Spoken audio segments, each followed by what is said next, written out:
നമസ്കാരം. പ്രവാസികളുടെ ന്യൂസിലേക്ക് എവർക്കും സ്വാഗതം. ഇന്നത്തെ പ്രധാന വാർത്തകൾ. മാനവരക്ഷയ്ക്കായി കുരിശിൽ ജീവൻ അർപ്പിച്ച ക്രിസ്തുവിന്റെ ഉദാത്തമായ സ്നേഹത്തിന്റെയും ത്യാഗത്തിന്റെയും സ്മരണ പുതുക്കി ലോകമെങ്ങുമുള്ള ക്രൈസ്തവർ ദുഃഖവെള്ളി ആചരിച്ചു. ലോകമെമ്പാടുമുള്ള ക്രൈസ്തവർക്കൊപ്പം വത്തിക്കാനിലും കർത്താവിന്റെ പീഡാനുഭവ സ്മരണ പുതുക്കി ദുഃഖവെള്ളി ആചരിച്ചു. വത്തിക്കാനിൽ നടന്ന പ്രധാന തിരുക്കർമ്മങ്ങളിൽ സെന്റ് പീറ്റേഴ്സ് ബസിലിക്കയിൽ പീഡാനുഭവ വായനയ്ക്കും കുരിശുമടക്കുന്നതിനും ലിയോ 14 മാർപ്പാപ്പ നേതൃത്വം നൽകി. രാത്രിയിൽ റോമിലെ ചരിത്ര പ്രസിദ്ധമായ കൊളോസിയത്തിൽ നടന്ന കുരിശിന്റെ വഴിയാണ് ദുഃഖവെള്ളിയിലെ ഏറ്റവും പ്രധാനപ്പെട്ട ചടങ്ങ്. കൊളോസിയത്തിന് ചുറ്റിലും നടന്ന കുരിശിന്റെ വഴിയിലും മാർപ്പാപ്പ മുഖ്യ കാർമ്മികത്വം വഹിച്ചു. മിഡിൽ ഈസ്റ്റിലെയും ഉക്രൈനിലെയും സംഘർഷങ്ങൾ മുൻനിർത്തി സമാധാനത്തിന്റെ പാത എന്ന പ്രമേയത്തിലാണ് ഇത്തവണ കുരിശിന്റെ വഴി ക്രമീകരിച്ചിരിക്കുന്നത്. യുദ്ധക്കെടുതികൾ അനുഭവിക്കുന്ന ലോകത്തിന് പ്രത്യാശയുടെയും ക്ഷമയുടെയും സന്ദേശമാണ് വത്തിക്കാൻ ഇത്തവണ നൽകിയത്. ഇറാൻ അമേരിക്ക സംഘർഷം നിലനിൽക്കുന്ന പശ്ചാത്തലത്തിൽ വത്തിക്കാനിലും പരിസര പ്രദേശങ്ങളിൽ അതീവ സുരക്ഷയാണ് ഏർപ്പെടുത്തിയിരിക്കുന്നത്. 10,000-കണക്കിന് തീർത്ഥാടകരാണ് ലോകത്തിന്റെ വിവിധ ഭാഗങ്ങളിൽ നിന്ന് ഈ പീഡാനുഭവ വാരത്തിൽ വത്തിക്കാനിലേക്ക് എത്തിയിരിക്കുന്നത്. ജർമ്മനിയിലെ മലയാളി സമൂഹത്തിന് അതീവ പ്രാധാന്യമുള്ള ഇന്നത്തെ ദുഃഖവെള്ളി ആചരണത്തിൽ ഒട്ടനവധി മലയാളികൾ പങ്കെടുത്തു. ബെർലിനിൽ ആയിരങ്ങൾ പങ്കെടുത്ത അഖില ജർമ്മനി കുരിശിന്റെ വഴി ഏറെ ശ്രദ്ധേയമായി. കർത്താവിന്റെ പീഡാനുഭവ സ്മരണ പുതുക്കി ജർമ്മനിയിലെ പ്രവാസി മലയാളി സമൂഹം ദുഃഖവെള്ളി ആചരിച്ചു. ജർമ്മനിയിലെ വിവിധ നഗരങ്ങളിൽ നിന്നും തിരുക്കർമ്മങ്ങളിൽ നൂറുകണക്കിന് കുടുംബങ്ങളാണ് പങ്കുചേർന്നത്. ഇതിൽ ഏറ്റവും പ്രധാനപ്പെട്ടത് ബെർലിനിൽ നടന്ന അഖില ജർമ്മനി കുരിശിന്റെ വഴിയായിരുന്നു. യൂറോപ്പിന്റെ അപ്പസ്തോലിക് വിസിറ്റേറ്റർമാർ സ്റ്റീഫൻ ചിറപ്പണത്ത് തിരുക്കർമ്മങ്ങൾക്ക് മുഖ്യ കാർമ്മികത്വം വഹിച്ചു. ഈ പരിപാടിയുടെ എക്സ്ക്ലൂസീവ് വീഡിയോ ഞങ്ങൾ ശനിയാഴ്ച അപ്ലോഡ് ചെയ്യുന്നത് ശ്രദ്ധിക്കും. ഫ്രാങ്ക്ഫർട്ട്, മ്യൂണിക്ക്, കൊളോൺ തുടങ്ങിയ നഗരങ്ങളിലും ദുഃഖവെള്ളി ആചരണം നടത്തി. കൊളോണിലെ സീറോ മലബാർ കമ്മ്യൂണിറ്റിയുടെ നേതൃത്വത്തിൽ നടന്ന പീഡാനുഭവ തിരുക്കർമ്മങ്ങളിൽ വലിയ ജനപങ്കാളിത്തം ദൃശ്യമായി. ജർമ്മനിയിൽ ദുഃഖവെള്ളിയാഴ്ച ഔദ്യോഗിക അവധി ആയതിനാൽ പൊതുസ്ഥലങ്ങളിൽ ആഘോഷങ്ങൾക്കും സംഗീതത്തിനും നിയന്ത്രണമുണ്ടായിരുന്നു. ഇത് പ്രവാസി മലയാളികൾക്ക് പള്ളികളിലെ ശുശ്രൂഷകളിൽ പൂർണ്ണമായി പങ്കുചേരാൻ സൗകര്യം ഒരുക്കുകയും ചെയ്തു. അതേസമയം റോം രൂപതയുടെ കത്തീഡ്രൽ ദേവാലയമായ സെന്റ് ജോൺ ലാറ്ററൽ ബസിലിക്കയിൽ പെസഹ വ്യാഴാഴ്ച നടന്ന കാൽകഴുകൽ ശുശ്രൂഷയിൽ മാർപ്പാപ്പ 12 വൈദികരുടെ പാദം കഴുകി. ഇതിൽ 11 വൈദികർ കഴിഞ്ഞ വർഷം മെയ് 31 വത്തിക്കാനിലെ സെന്റ് പീറ്റേഴ്സ് ബസിലിക്കയിൽ ലിയോ മാർപ്പാപ്പയിൽ നിന്നും പൗരോഹിത്യം സ്വീകരിച്ചവരാണ്.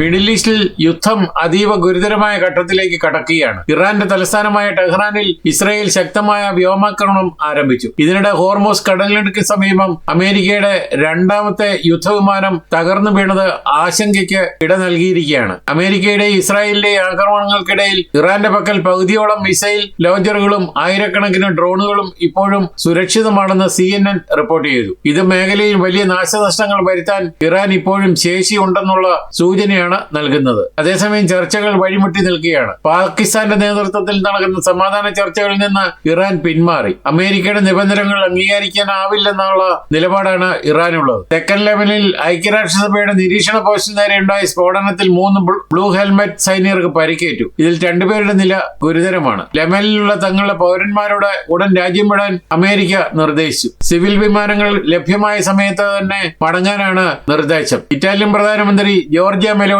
ഊർജ്ജ സുരക്ഷാ ചർച്ചകൾക്കായി സൗദി അറേബ്യയിലെത്തി. യുദ്ധം കാരണം ഇന്ധനവില കുതിച്ചുയരുന്നത് യൂറോപ്യൻ രാജ്യങ്ങളെ കടുത്ത പ്രതിസന്ധിയിൽ ആക്കിയിരിക്കുകയാണ്. യുദ്ധം കാരണം ഇന്ധനവില കുതിച്ചുയരുന്ന സാഹചര്യത്തിൽ ജർമ്മനിയിലെ വാഹന നികുതി കുറച്ച് ജനങ്ങളെ സഹായിക്കണമെന്ന് യൂണിയൻ നേതാക്കൾ സർക്കാരിനോട് ആവശ്യപ്പെട്ടു. എണ്ണവില വർധനവ് വഴി സർക്കാരിന് ലഭിക്കുന്ന അധിക നികുതി വരുമാനം ജനങ്ങൾക്ക് തിരികെ നൽകണമെന്നാണ് ആവശ്യം.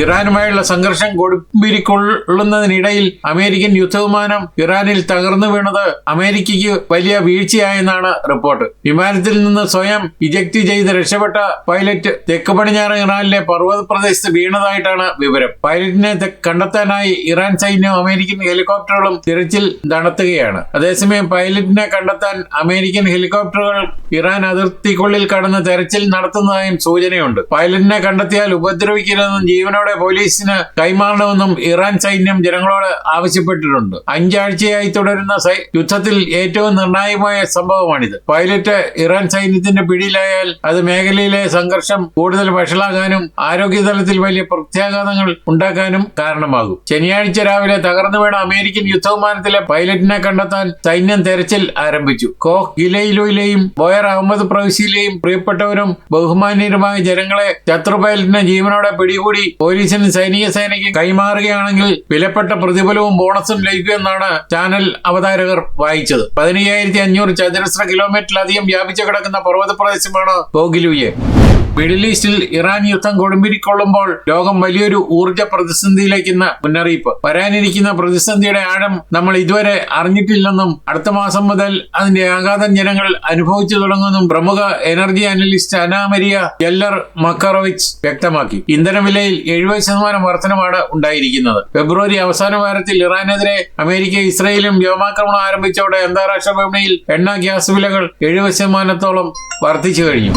ജർമ്മനിയിലെ സീഗ്ബുർഗ് ബോൺ റെയിൽവേ സ്റ്റേഷനിൽ വ്യാഴാഴ്ച രാത്രി വൻ പോലീസ് സന്നാഹവും പരിഭ്രാന്തിയും ഉണ്ടായി. ഫ്രാങ്ക്ഫർട്ടിലേക്ക് പോവുകയായിരുന്ന ICE ട്രെയിനിൽ മുഖംമൂടി ധരിച്ചെത്തിയ 20 വയസ്സുകാരൻ ആക്രമണ ഭീഷണി മുഴക്കുകയും സ്ഫോടക വസ്തു പൊട്ടിക്കുകയും ചെയ്തു. തുടർന്ന് ട്രെയിനിലുണ്ടായിരുന്ന 500ഓളം യാത്രക്കാരെ അടിയന്തരമായി ഒഴിപ്പിച്ചു. രാത്രി 8:30യോടെയാണ് ട്രെയിൻ സീഗ്ബുർഗ് സ്റ്റേഷനിൽ നിർത്തിയത്. ട്രെയിനിലെ 23-ാം നമ്പർ വാഹനങ്ങളിലെ ശുചിമുറിയിൽ നിന്ന് അക്രമി ഒരു പെയിന്റ്ബോൾ ഗ്രനേഡ് പുറത്തെടുത്ത് എറിയുകയായിരുന്നു. വലിയ ശബ്ദത്തോടെ പൊട്ടിത്തെറിക്കുകയും വാഹനത്തിൽ പുക നിറയുകയും ചെയ്തു. യാത്രക്കാരുടെ ധീരമായ ഇടപെടലാണ് അക്രമിയെ പിടിച്ചെടുത്തത്. അറസ്റ്റിലായ യുവാവ് ജർമ്മൻ പൗരനാണെന്ന് പോലീസ് അറിയിച്ചു. വത്തിക്കാൻ കാര്യാലയത്തിലേക്ക് ഇന്ത്യയിൽ നിന്നുള്ള അൽമായ വനിതയെ ലിയോ 14 മാർപ്പാപ്പ നിയമിച്ചു. മുംബൈ സ്വദേശിനിയായ അൽമായ വനിതാ നേതാവ് ക്രിസ്റ്റീൻ നാഥാനെയാണ് സമഗ്ര മാനസിക വികസനം പ്രോത്സാഹിപ്പിക്കുന്നതിനുള്ള കാര്യാലയത്തിൽ അംഗമായി നിയമിച്ചിരിക്കുന്നത്. നിലവിൽ ഇന്റർനാഷണൽ കാത്തലിക് മൈഗ്രേഷൻ കമ്മീഷന്റെ പ്രസിഡന്റായി സേവനമനുഷ്ഠിക്കുകയാണ് ക്രിസ്റ്റീൻ നാഥാൻ. മുംബൈ സർവകലാശാലയിൽ നിന്ന് സോഷ്യോളജി, സൈക്കോളജി തുടങ്ങിയ വിഷയങ്ങളിൽ പഠനം പൂർത്തിയാക്കിയ ഇവർ മുംബൈയിലെ ഗവൺമെന്റ് ലോ കോളേജിൽ നിന്ന് നിയമപഠനം പൂർത്തിയാക്കുകയായിരുന്നു. നീതിക്കും മാനുഷിക അന്തസ്സിനും വേണ്ടി നിലകൊള്ളുമെന്നാണ് ക്രിസ്റ്റീൻ പറയുന്നത്. അതേസമയം 2006 മുതൽ 2014 വരെ ഇന്റർനാഷണൽ ലേബർ ഓർഗനൈസേഷന്റെ തൊഴിലാളി വിദ്യാഭ്യാസത്തിനുള്ള റീജിയണൽ വിദഗ്ധയായും സേവനം അനുഷ്ഠിച്ചിട്ടുണ്ട്. ഇറാനുമായുള്ള യുദ്ധം രൂക്ഷമാകുന്ന സാഹചര്യത്തിൽ അമേരിക്കൻ പ്രതിരോധ വകുപ്പായ പെന്റഗണിനായി $1.5 ട്രില്യൺ കൂറ്റൻ ബജറ്റ് ആവശ്യപ്പെട്ട വൈറ്റ് ഹൌസ് 2ാം ലോകമഹായുദ്ധത്തിന് ശേഷം പ്രതിരോധ മേഖലയിൽ അമേരിക്ക വരുത്തുന്ന ഏറ്റവും വലിയ വാർഷിക വർധനവാണിതെന്നും US മാധ്യമങ്ങൾ റിപ്പോർട്ട് ചെയ്തു. നിലവിലെ യുദ്ധ സാഹചര്യങ്ങൾ കണക്കിലെടുത്ത് സൈനിക ശേഷി വർദ്ധിപ്പിക്കുന്നതിനും ആയുധ ശേഖരം വിപുലീകരിക്കുന്നതിനുമാണ് ഭീമമായ തുക നീക്കിവച്ചിരിക്കുന്നത്. കഴിഞ്ഞ വർഷത്തെ അപേക്ഷിച്ച് ഭീമമായ ബജറ്റിൽ വൻ കുത്തിയേറ്റമാണ് പ്രസിഡന്റ് ലക്ഷ്യമിടുന്നത്. പ്രസിഡന്റ് അവതരിപ്പിക്കുന്ന ബജറ്റ് ഒരു ആഗ്രഹ പട്ടിക മാത്രമാണ്. ഇതിൽ നിയമപരമായ സാധ്യത ലഭിക്കണമെങ്കിൽ US കോൺഗ്രസ് അംഗീകരിക്കേണ്ടതുണ്ട്. ഇതോടെ ഈ വാർത്താ ബുള്ളറ്റിൻ ഇവിടെ പൂർണ്ണമാവുകയാണ്. നിങ്ങൾ നൽകി വരുന്ന എല്ലാവിധ പിന്തുണയ്ക്കും ഞങ്ങൾ ഹൃദയപൂർവ്വം നന്ദി അറിയിക്കുന്നു. അതോടൊപ്പം കൂടുതൽ വാർത്തകളും വിശേഷങ്ങളും പറയാൻ യൂറോപ്പിലെ ആദ്യത്തെ മലയാളത്തിലുള്ള ഓൺലൈൻ പോർട്ടലായ പ്രവാസികളോടൊപ്പം സന്ദർശിക്കുക. നന്ദി, നമസ്കാരം.